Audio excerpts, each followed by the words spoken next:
भारत एक बढ़ती हुई इकॉनमी है और इस बढ़ती हुई इकॉनमी का जो एक बहुत अहम हिस्सा है, जो टूरिज़्म इंडस्ट्री जिससे हमारा एक अच्छा खासा जीडीपी में कंट्रीब्यूशन आता है, that is civil aviation. Civil aviation इस वक़्त बूम पर है। लोगों के पास टाइम कम है, taking flights has become the norm. Railways में कार्गो इज़ ओके बट बहुत लंबी ड्यूरेशन होती है। अभी रिसेंटली जब हम सिविल एविएशन की बात करते हैं तो 2 चीज़ें बहुत इम्पोर्टेंट हुई और जिस पे दुश्मनों ने निगाह बनाकर बैठे हुए थे, कि किसी तरीके से टारगेट करना है। सबसे पहले और जो बहुत बहुचर्चित था दैट वाज़ द इंडिगो। किस तरीके से पुतिन के आने के वक़्त में इंडिगो ने अपनी 60% मार्केट शेयर होने का, जो मोनोपोली होने का गलत फ़ायदा उठाया और पुतिन के सामने हमारी बेइज़्ज़ती कराने की कोशिश की। कंज्यूमर्स या मैं उनके हिसाब से या फिर मैं ये बोलूँगी passengers across the country were crying, लोग शादी में नहीं जा पाए, मेडिकल इश्यूज़ नहीं अटेंड कर पाए। जो सेकंड इम्पोर्टेंट मुद्दा था, जो बहुत ज़्यादा चर्चित नहीं था पर अल्टरनेट मीडिया ने उसको ब्रेक किया था, but that is related to critical security issues. Right from east to west and north to south that was the GPS spoofing. दोनों पे मोदी एंड शाह ने कमर कस ली है, बहुत ज़बरदस्त एक्शंस हुए हैं। Let's get started and get to know कि last 24 hours में ऐसी क्या बड़ी डेवलपमेंट्स हुई हैं, which are very, very important. नमस्ते, सत श्री अकाल, राम राम सा, खम्मा गणी, वड़क्कम। मनीष हमारे साथ जुड़े हैं। Manish, a very warm welcome on the show. Let's get started ji. Thank you Gayatri ji और आपके सभी दर्शकों को भी मेरा प्रणाम। आई थिंक सबसे बड़ा क्योंकि 2 प्रॉब्लम आपने जो कहा, एक है कि ऑपरेशन का प्रॉब्लम है जहाँ पे न the people who are trying to travel उनको क्या इश्यूज़ हुए और दूसरा है कि जो ट्रैवल ऑलरेडी कर रहे हैं और फ्लाइट सोचिए आपका लैंड ही नहीं किया, गलत जगह पे लैंड कर गया, क्रैश कर गया, ऐसे सिचुएशंस को ट्रिगर किया जाना। जो कि जीपीएस स्पूफिंग जो पहले उससे पहले हम लोगों ने उसपे शो भी किया था, न्यूज़ को रिकॉर्ड भी किया था कि इतने बड़े स्केल पे जीपीएस स्पूफिंग हुआ है जहाँ पे आपका फ्लाइट हवा में तो है लेकिन जब वो रनवे पे लैंड करने का कोशिश करेगा उसको लोकेशंस ही नहीं मिलेगा कि वो किस हाइट पे है, क्या अलाइनमेंट है उसका रनवे के साथ, उसको कितना देर में हिट करना है, ये सारा चीज़। और अगर आप इसका लोकेशंस देखें तो वो बहुत क्रिटिकल था। दिल्ली, मुंबई जनरली हमारे 2 सबसे हाईएस्ट या मोस्ट इम्पोर्टेंट एयरपोर्ट में आते हैं for political and economical reasons. उसके अलावा उसमें एक इंटरेस्टिंग पार्ट था कि यहाँ पे तो हम एक्सपेक्ट करते हैं कि जो हमारे वेस्टर्न साइड पे जो एडवर्सरी है वो इसको टारगेट करेगा। लेकिन इसमें और कुछ एयरपोर्ट्स निकल करके आए, उसमें से कोलकाता था और जिस तरीके से आईएसआई का ऑपरेशन अभी चल रहा है, चाहे पाकिस्तान से लेकर के बांग्लादेश में, you can never discount Bangladesh के जिहादी रेडिकल एलिमेंट्स की वो वहाँ पे ट्राई नहीं करें क्योंकि जीपीएस स्पूफिंग अटेम्प्ट करना बहुत ज़्यादा मतलब ऐसा नहीं है कि बहुत डिफिकल्ट है। You need some basic setup and you can do it. और अभी लेकिन उसमें इंटरेस्टिंग और इम्पोर्टेंट चीज़ ये है कि इंडियन गवर्नमेंट ने प्लान कैसे किया है उसको डील करने का। तो यहाँ पर ऐसा नहीं है कि वी आर सिटिंग कि फिर से कभी होगा तब हम करेंगे क्योंकि ये सिचुएशन ऑपरेशन सिंदूर के टाइम में और भी ज़्यादा स्केल पे हुआ था। ओनली थिंग वाज़ कि पब्लिक फेसिंग डोमेन पे वो नहीं हुआ था। बहुत सारे एयरपोर्ट बंद थे और आर्मी के साथ या आर्म फोर्सेस के साथ ये होते रहता है। यहाँ पर 5,000 करोड़ का अलग-अलग टेक्नोलॉजी को प्रोक्योर करने का ऑर्डर दिया गया है, जिसमें कुछ इंडियन वेंडर्स भी हैं, कुछ बाहर से भी लाए जाएँगे, जिसमें ड्रोन रहता है या ड्रोन टाइप के और टेक्नोलॉजीज़ रहते हैं, जो कंटीन्यूअसली इस चीज़ को डिटेक्ट एंड अलार्म आपको करते रहेंगे एंड आपको ये भी बताएँगे कि जो सिग्नल्स ये रिसीव करते हैं या जो जहाँ से इस चीज़ को अटेम्प्ट किया जा रहा है, उसका पोटेंशियल लोकेशन कहाँ पर है। क्योंकि एक ये भी रिपोर्ट है कि बहुत सारे जो अटेम्प्ट्स थे, वो भारत के अंदर से बैठ के किए गए थे। तो यहाँ पर this is one of the very मैं बोलूंगा कि सेफ्टी एंड सिक्योरिटी को इंश्योर करने के लिए it's a very important step. दूसरा प्रॉब्लम जो हम कभी फेस कर रहे हैं जो जिस चीज को हमने डिस्कस किया। इसमें जी गायत्री। इसमें काफ़ी इस वक़्त काफ़ी अच्छी खासी स्पेंडिंग हो रही है। आपने एक ऑफ द रिकॉर्ड हम लोग बात कर रहे थे कि किस तरीके से 5,000 करोड़ एलोकेट किए गए हैं both for Indian vendors and the foreign vendors.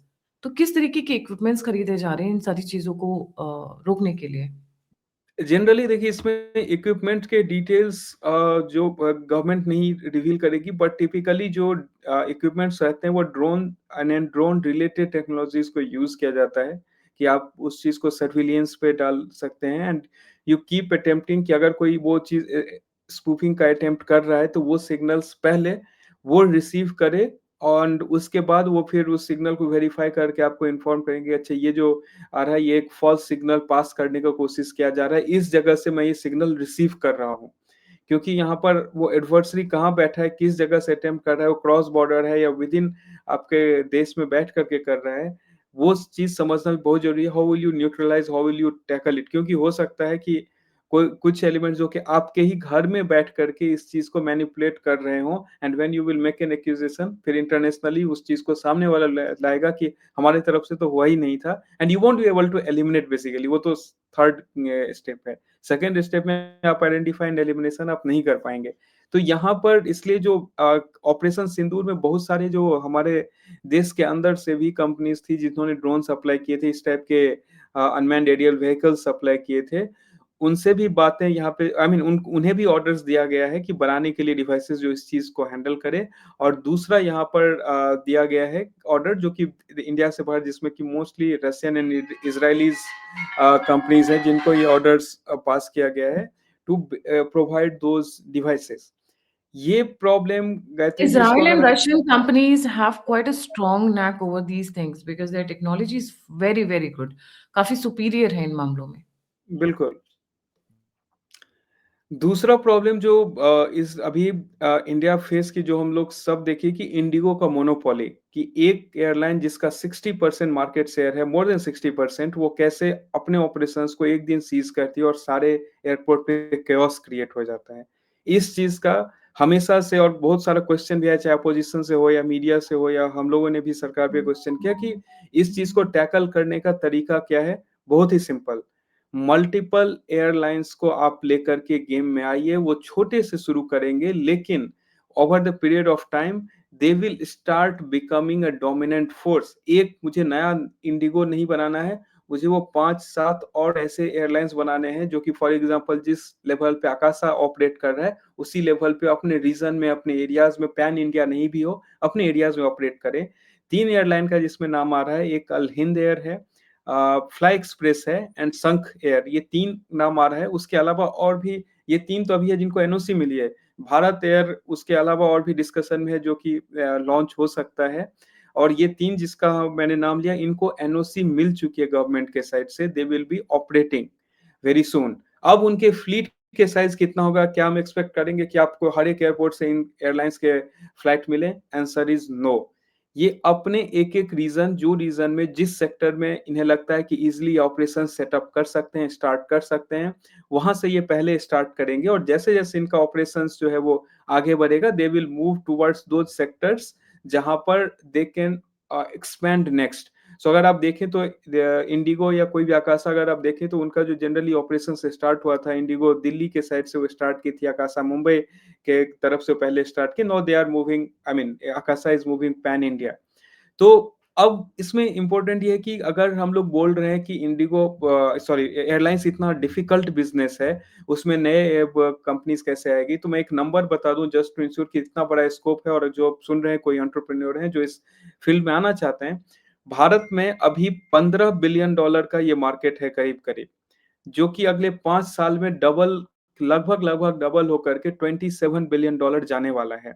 और जो हमारा एयरपोर्ट का कैपेसिटी था, वो ऑलमोस्ट अभी हम टारगेट कर रहे हैं कि 250 एयरपोर्ट्स बाय 2027।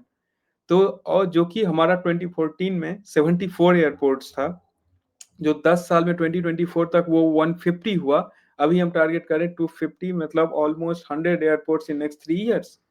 तो इस लेवल पे ऑपरेशन और क्यों हो रहा है? क्योंकि भारत में लगभग 400 मिलियन पैसेंजर ट्रेवल कर रहे थे आज से 1 साल पहले तक, वो नंबर बढ़ के 440 मिलियन हो चुका है। तो this is the level at which India is operating, और इंडिया का ग्रोथ इस लेवल पे है। और इस लेवल पे अगर ग्रोथ है तो डेफिनेटली अगर किसी एक एयरलाइन इस मोनोपोली के साथ ऑपरेट करेगा तो नहीं चले, पहले था, लेकिन those airlines operated very badly in terms of commercials. चाहे आप जेट एयरवेज की बात करें जो बैंक्रप्सी, चाहे आप गो एयर की बात करें जो एक family kind of operated airline था, चाहे आप किंगफिशर का तो अलग ही खेल है, वो सबको पता है।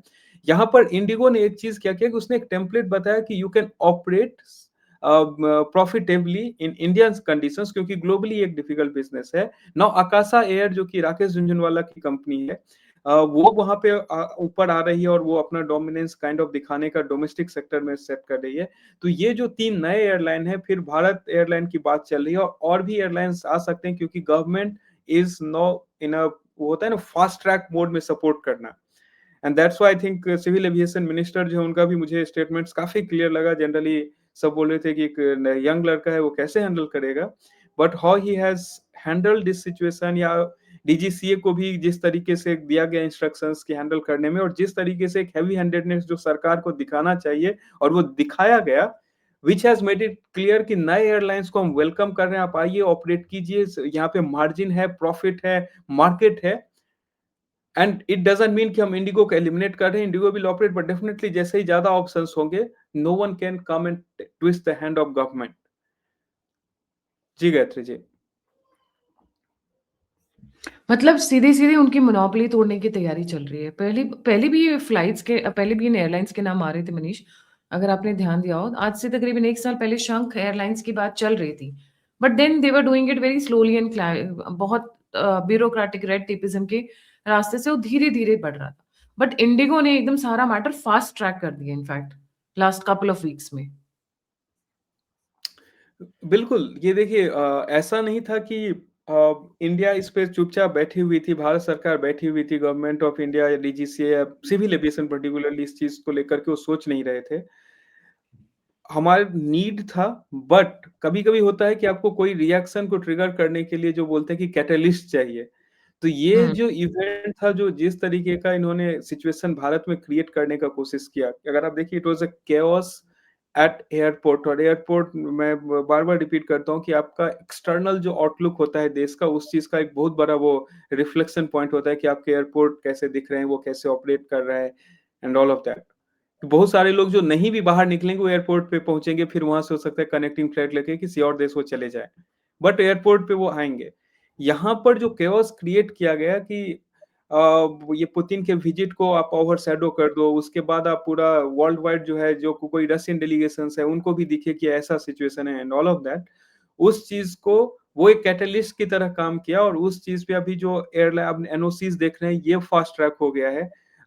Otherwise we would not have noticed or we would not have paid attention, या government may not have fast track कि इतना जल्दी हम 3 एयरलाइन को हम एनओसी देंगे and now they are kind of एक वो जैसे मोदी जी का आह्वान था कि अब स्टार्टअप ये करो एंड ऑल, उस तरीके से kind of civil aviation ministry से आ रहा है कि आप एयरलाइन अगर आप ऑपरेट करना चाहते हैं लेकर के आप आइए, we are here to make sure कि आपके सारे जो अप्रूवल्स एंड प्रोसेसेस हो टाइम पे जाए। At the same point of time अगर इस चीज में बहुत सारे लोग ये भी बोलेंगे अरे इसमें सेफ्टी सिक्योरिटी कहाँ गया, तो सेफ्टी और सिक्योरिटी वो रीजन था कि जब सिविल एविएशन ने स्ट्रिक्ट रूल्स अप्लाई किए फ्लाइट टाइमिंग आवर्स को लेकर के कि कितना टाइम पायलट उड़ा सकता है, कितना टाइम वो नाइट लैंडिंग करा सकता है, उसके बाद ही इंडिगो ने ब्लैकमेल करने के लिए इस तरीके का स्टेप लिया था कि नहीं राइट। मैं तुम ऐसे कैसे बोल दो कि मेरा तो मैं तो तुम्हारा जो अगर दिन का 4000 फ्लाइट उड़ता है तो उसमें 2200 फ्लाइट मेरा है, तो तुम ऐसे कैसे बोल सकते हो? तो उसी वो चीज़ को वहाँ पे अपनी अपनी औकात से ज़्यादा I am deliberately using that word औकात से ज़्यादा पैर फैलाने लग गए थे। और जब-जब ऐसा मौका आया है, इतिहास गवाह रहा है कि जब-जब ऐसा मौका आया है कि कोई इंडिविजुअल, कोई प्राइवेट एंटिटी, कोई प्राइवेट कंपनी गवर्नमेंट को ब्लैकमेल करने की कोशिश करते हैं because they have monopolised a business, government ने उनकी रीढ़ की हड्डी तोड़ दी है। चाहे वो आप वो जो ड्रग लॉर्ड थे, क्या नाम था मैं उनका भूल जाती हूँ, जिन्होंने अपनी बेटी के लिए बहुत सारे डॉलर्स जला दिए पाब्लो थे। एस्कोबार। पाब्लो एस्कोबार मैं I have habit of this forgetting the name. Pablo Escobar को देख लिए the moment he challenged the president, उनके काउंटडाउन शुरू हो गया। उससे पहले he was flourishing in this drug trade. Never challenge the system, specially the right system. यहाँ पे तो मोदी और शाह बैठे हुए हैं, उनको पता है कि आप लोग क्या करोगे। So countdown for Indigo has begun and GPS spoofing पे बहुत बड़ा सिक्योरिटी मेजर अपग्रेड चल रहा है। Hopefully we'll be seeing more developments in this sector in coming times.